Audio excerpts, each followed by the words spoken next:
Our next guest has correctly predicted the last 9 presidential elections. From 1984 through 2012, American University history professor Allan Lichtman's popular vote predictions were perfect, including the 2000 election, which the Supreme Court ultimately awarded to George W. Bush. And in 2016, he predicted an electoral college victory for Donald Trump, who lost the popular vote to Hillary Clinton. And Professor Lichtman joins me now from Bethesda, Maryland. Professor Lichtman, thank you so much for being with us.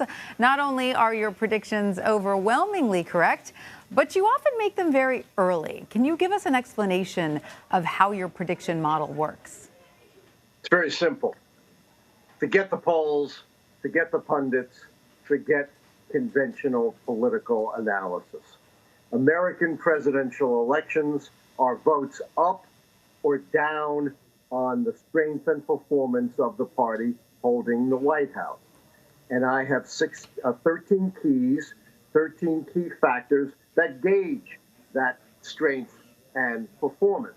As you can see, some of them are political keys, some relate to the economy, others deal with policy change, social unrest, scandal, foreign and military successes and failures, and only 2 keys have anything to do with the identity of the nominees. So you're really analyzing the performance of the party as a whole. The candidate is almost secondary here.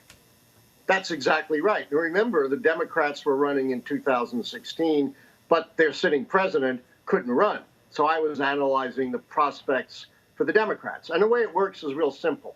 Tanya, you don't have to take your shoes off to use the keys to the White House. Just count 6. If 6 of these keys go against the party holding the White House, then they lose, predictably. Otherwise, they win. And in 2016, the Democrats had exactly 6 keys turned against them. Nothing to do with Donald Trump. I said this was a change election. Any generic Republican was going to win. Amazing. So is it too early to make a prediction for 2020, or do you have that in your pocket yet? Because back in May, you told CNN President Trump will win the 2020 election unless, quote, the Democrats grow a spine and do their constitutional duty and move into an impeachment inquiry. So they've launched their inquiry. Is that enough? Do you believe the 2020 election is now the Democrats to lose?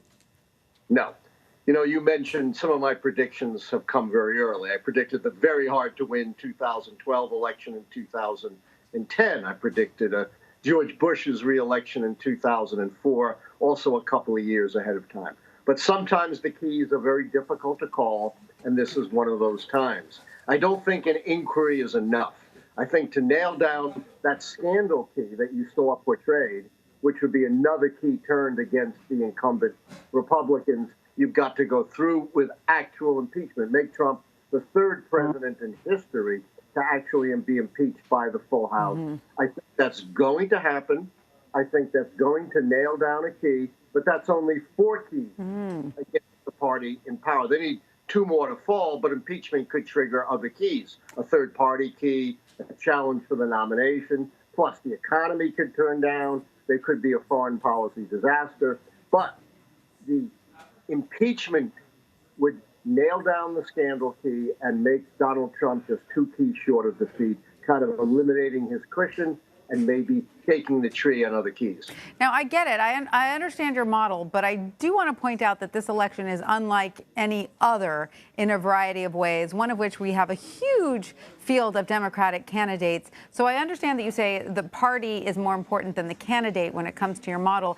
But do you see any variance depending on who wins the Democratic nomination? Because right now we have, candidates on one side of the spectrum. We've got Sanders and Warren versus a Biden. I mean, will that not have any effect at all? 0.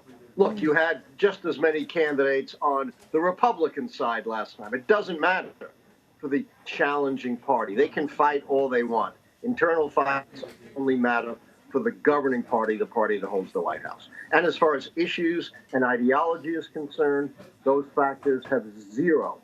I repeat, 0 predictive value. Remember, maybe you don't, you're too young, but I remember before the election of 1980, the conventional wisdom was, Ronald Reagan could never be elected because he is much too radically right. And of course, he won in a landslide. So again, take everything you've heard conventionally about presidential elections, about issues, about ideology, about speeches, campaign tricks, ads, fundraising, and toss it all out.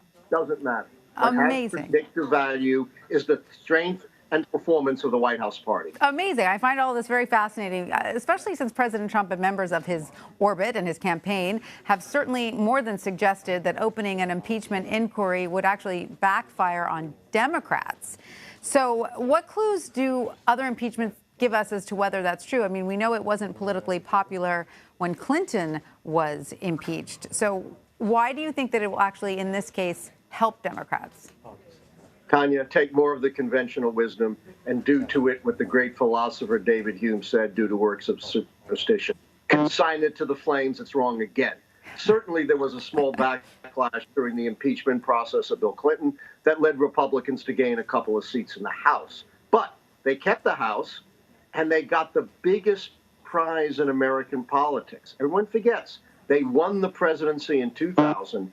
In an election absent the impeachment, Democrats should have won easily at a time of peace, prosperity, domestic and foreign tranquility. The scandal of impeachment enabled George W. Bush to campaign on restoring integrity and honesty to the White House. It kept their Democrats' best campaigner, Bill Clinton, on the shelf. And a quarter of voters said the scandal was very important to their decision-making. So the impeachment of Bill Clinton was the best thing that ever happened to the Republicans politically, not the worst. So all of this worry by Nancy Pelosi and Democratic leaders that going down the impeachment road would be politically disastrous for the Democrats in 2020. She said, let's beat them at the ballot box. Let's not do it this way.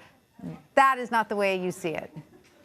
It's a complete misreading of history, and it's a complete misreading of how you predict presidential elections based on my system, the only system that's predicted elections successfully since 1984. Impeachment is a very bad thing for the party holding the White House because it turns key number 9, the scandal key, against them, bringing them ever closer to defeat. And it makes it more likely that other keys will fall as well. The Democrats, until they grew a spine finally, were in danger of going right down the same defeatist path they went down in 2016, thinking, we'll follow the polls and the pundits, and we can just beat Trump by doing nothing. Absolutely fascinating. Professor Allan Lichtman, I could talk to you about this all evening. Thank you so much for joining us. Thank you, Tanya.